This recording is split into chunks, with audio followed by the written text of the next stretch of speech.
Hello, I'm U.S. Transportation Secretary Pete Buttigieg. As countries come together for the assembly of the International Maritime Organization, I want to echo the U.S. statement delivered eloquently by Admiral Carl Schultz, Commandant of the U.S. Coast Guard. The IMO has been central to addressing maritime challenges around safety, oil spill prevention, and much more. And as we look to the most pressing issues facing us all today and tomorrow, the U.S. continues to see the IMO as a very important institution.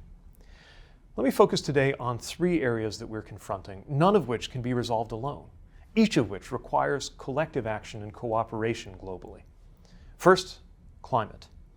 The very seas that this industry relies on are rising and threatening lives and homes and jobs in most countries on Earth. Greenhouse gas emissions from the maritime industry contribute significantly to climate change, and measures taken to date have not yet been enough to stop their growth. That's why the U.S. is pressing for the IMO to adopt a goal of zero emissions from international shipping by 2050, along with accelerated actions and standards to get us there. The U.S. will do our part. At the COP26 summit in Glasgow, we were proud to join the UK and several other countries launching the Clydebank Declaration for Green Shipping Corridors.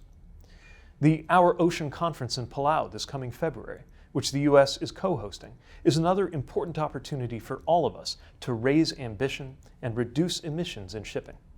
And thanks to President Biden's bipartisan infrastructure law, the U.S. is positioned to reduce the carbon emitted by our entire transportation sector.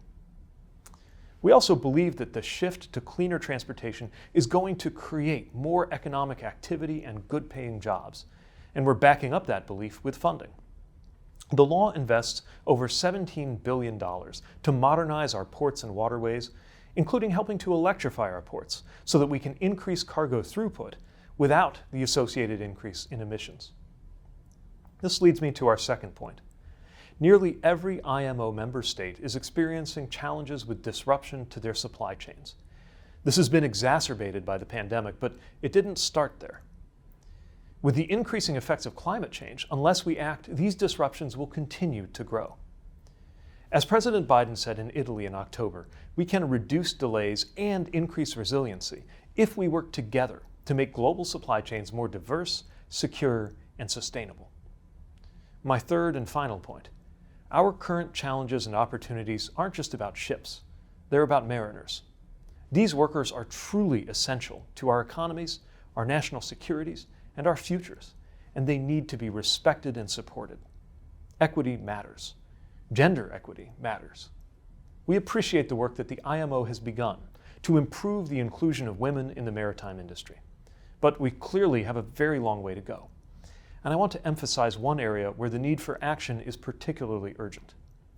For too long, sexual assault and sexual harassment in maritime shipping has been an open secret, affecting the industry around the world. Statements and commitments of zero tolerance must be backed by concrete, deliberate action.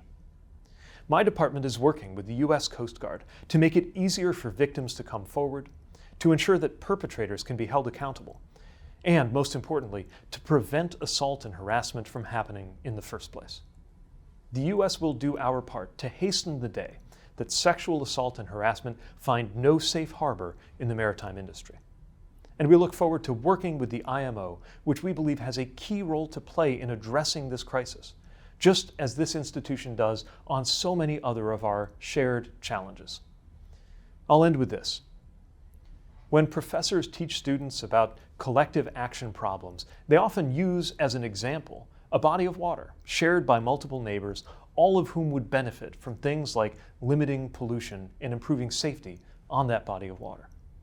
The nations cooperating and negotiating at the IMO can deliver a true textbook quality example of how to establish wise, fair rules, protections, and patterns of cooperation that make everyone better off.